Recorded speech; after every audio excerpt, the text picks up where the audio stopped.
Welcome to Muskegon Rising, a community service project of the Muskegon Rotary Club. Our purpose is to create lasting positive change. We've been doing that here since 1916. So, let's get started. Hello, I'm your host, Aaron Mikey, for today's Muskegon Rising podcast, supported by the Muskegon Rotary Club. Today I'm here with Jonathan Wilson from DTE Energy. Welcome, Jonathan. Hey, thanks for having me. I'm so excited to have this conversation. Who doesn't like gas line upgrades? Yeah. Should be enthralling. But you do so much in the community as well, and we'll talk about that. But so DTE has a gas renewal program where you're going around Muskegon County and truly upgrading the natural gas services. Tell us a little bit about what that project entails. Sure. So the Gas Renewal Program is a multi-year, about $3.5 billion program where we're modernizing all of our infrastructure across the state. So we're taking our steel gas main that has been around for decades, and we're replacing it with high durable plastic that will be leak resistant and be more energy efficient for our customers. That's amazing. The infrastructure that's there now being upgraded, $3 with $1 billion. Yeah, $3.3 billion, actually. Truly amazing.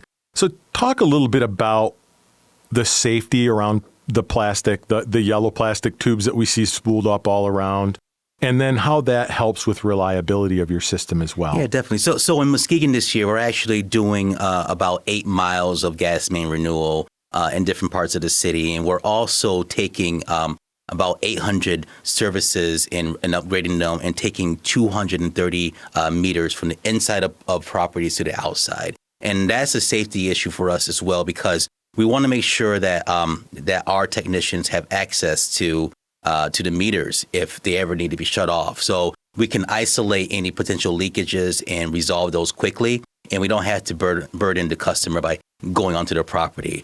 So it's a safety thing from that standpoint. But also, just from a decarbonization standpoint, natural gas naturally releases methane into the atmosphere. But by using these high durable plastic service lines now, we'll be able to reduce the leakage from that standpoint. Oh, that's amazing. And these aren't all one solid piece when they're installing these. They're pieced together underground, right? Yeah, they're pieced together underground. Actually, we partner with Kent Power.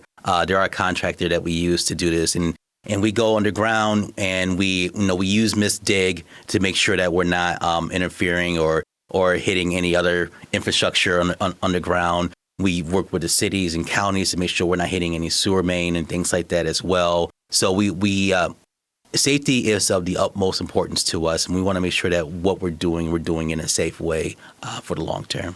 Absolutely. And unlike some power lines or telephone lines, they're aerial and they're buried. All of our natural gas services are underground, right? Yeah, all of our gas services underground. And in DTE, actually, we operate about 20,000 miles of a gas main across the state. And that's, I want to say 16,000 of it is our service distribution main, but then another 4,000 miles of transmission, the high pressure gas that we bring in from other regions of the country. That's amazing. And obviously, so much technology in putting those lines underground that's utilized so that you're not interrupting sewer or telephone lines, and it's much safer. Yeah, definitely. It's much safer. And we have a great partnership with all the other infrastructure owners in the area as well. So we're constantly coordinating with the local municipality, the electric company, everyone else who has infrastructure that, and make sure that we're cooperating with them. Absolutely. I appreciate the safety because my father is a retired contractor who buried telephone cable for his whole career for 40 years. And in the old days when you're plowing, every once in a while, he had cut across the natural gas line, and not a safe thing to do. Most of the outages that we have on the gas side of the business is caused by someone hitting our gas main during construction or in gardening or something like that. So we're constantly sending out messaging to folks to say, hey, call Miss Dig, make sure that you're not interfering with any gas main. Call 811. Yeah. So you have a really cool program called Cooking with Natural Gas. We happen to be a partner with you on that. Why don't you tell us a little bit more about that project? Great. I'm so excited about this project, actually. So in recent years, our marketing folks have gone out to the community, and we'll go to a what is it called, a craft show or garden show and things like that, and we'll bring in a chef to demonstrate cooking with natural gas, because we believe, and a lot of people believe, that natural gas is the most efficient fuel for cooking. It allows the chef to have more control over the temperature that they're heating, and it also is more energy efficient, and you can save money by using natural gas over other fuel sources as well. So in past years, like I said, we were using chefs to go out and do cooking demonstrations. This past year, we started a conversation in partnership with Baker College Culinary Institute to partner with their students to demonstrate cooking with natural gas. So we're going to be doing events this year with Baker College to demonstrate the importance and the value of cooking with natural gas. And we really appreciate that partnership. As a representative of Baker College, along with the Rotary Club, you're sponsoring one of our competition events, which is we bring in chefs from around the nation. And it's just, our whole Culinary Institute revolves around cooking with gas, natural gas, as it said. I'm surprised we didn't think about this sooner, because Baker College is such a well-known organization throughout Michigan. DTE is obviously operating throughout Michigan. It's a great promotion for both of our organizations. Well, it took both of us serving on a community board together to finally put our brains together to come around that, right? Definitely. Sometimes it takes time. So with all construction, there's some inconveniences, right? Residents are going to be inconvenienced. Roads might be. But at the end of the day, there's tons of positive with these upgrades. So how do you let residents know when you're coming into their community to upgrade their service? So anytime that we're going to do service work at a whether it's a residential or business customer, we reach out weeks in ahead with via email or snail mail, just to let you know what's going to happen, how long your service may be interrupted, and we also give you contact information if you have any questions or concerns and you want to reach out. So we reach out multiple weeks ahead that way, and then during the construction phase of the project, our technicians on the ground will door knock and leave door hangers to let our customers also know where they're at in the process. I know I came home from spring break, and it's still snowing here, by the way.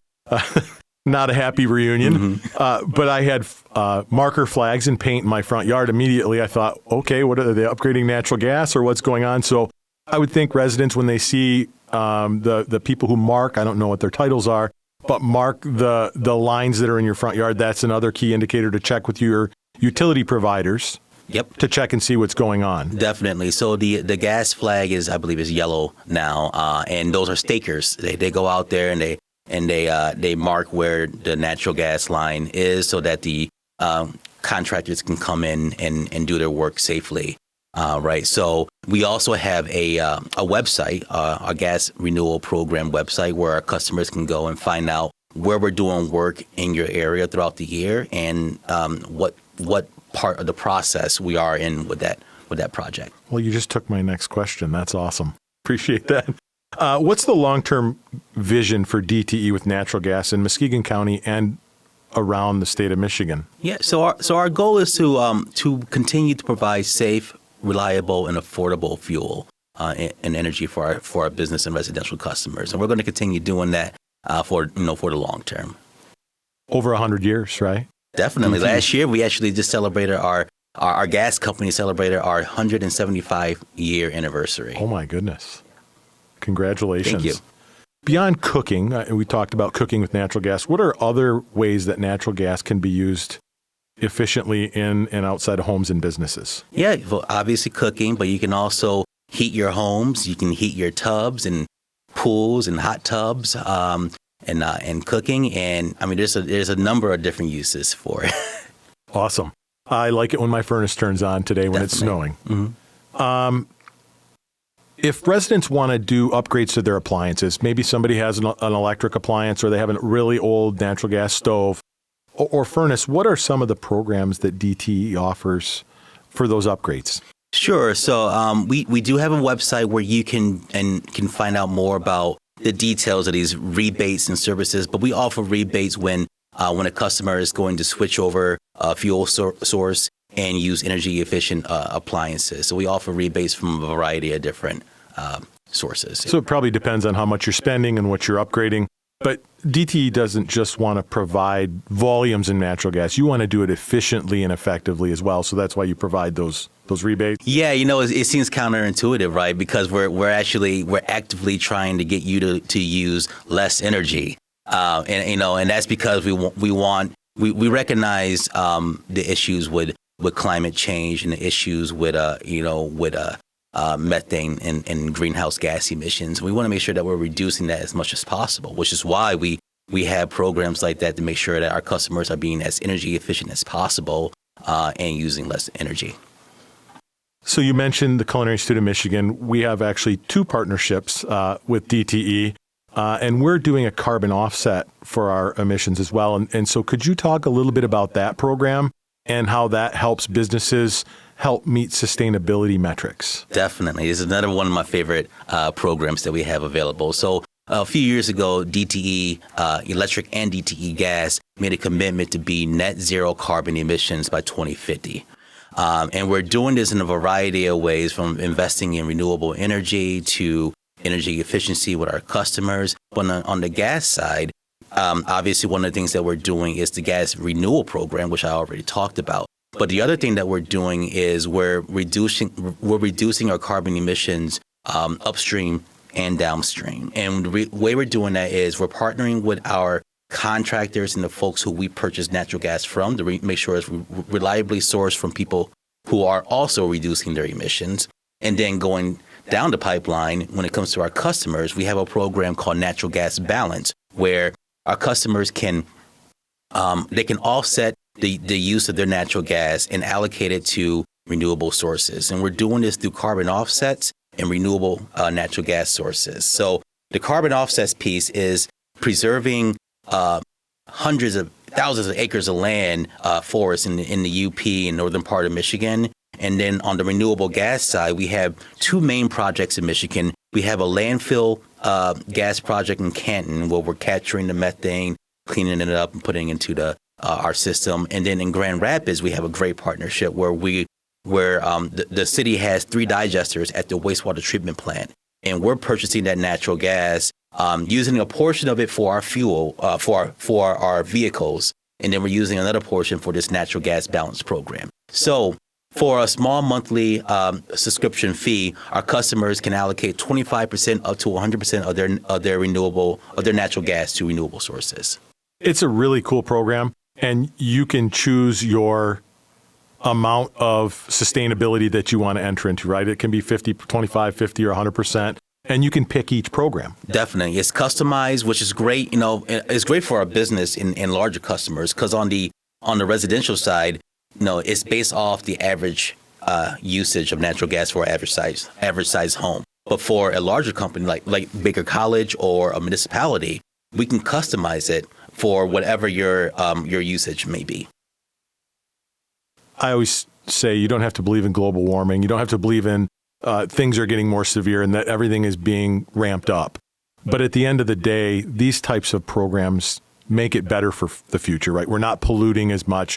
We're not putting more things into the air. Whatever that causes or doesn't cause is up for debate. At the end of the day, we're going to make the world better by these programs. So thanks so much for your commitment to that. Oh, thank you very much. I'm happy to do it. So I want to talk for a minute, and this wasn't in our notes, but you serve across your region on so many community boards. And why don't you just tell our listeners a little bit about what you do, because that could be a whole separate podcast. Yeah, definitely. So my role with DTE, I'm a corporate and government regional affairs manager. So in my role, I really maintain and manage our relationships and partnerships with local and county units of government, along with chambers of commerce and economic development organizations throughout my region that I cover. And I cover 20 counties. I live here in Muskegon County, so my heart is definitely here. But through my role with DTE, I have the opportunity to serve on boards and committees across my territory.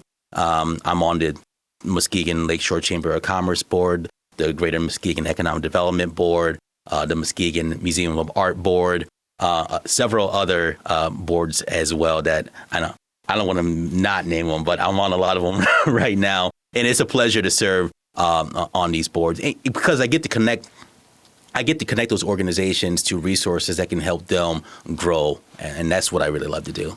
That's amazing. Thanks so much for your service to those communities across Western Michigan. Thank you. Jonathan, is there anything else that we haven't covered that you think our listeners would like to know about? I'll just say, like I said, I live here in Muskegon. I love the work that we do here. And if you or anyone have any ideas or partnership things you want to talk about with me, I'm always open to meeting for coffee or anything and just talking things out and seeing what we can come up with. Always open to partnership. Definitely. Well, thanks again for coming on the podcast, Muskegon Rising, today.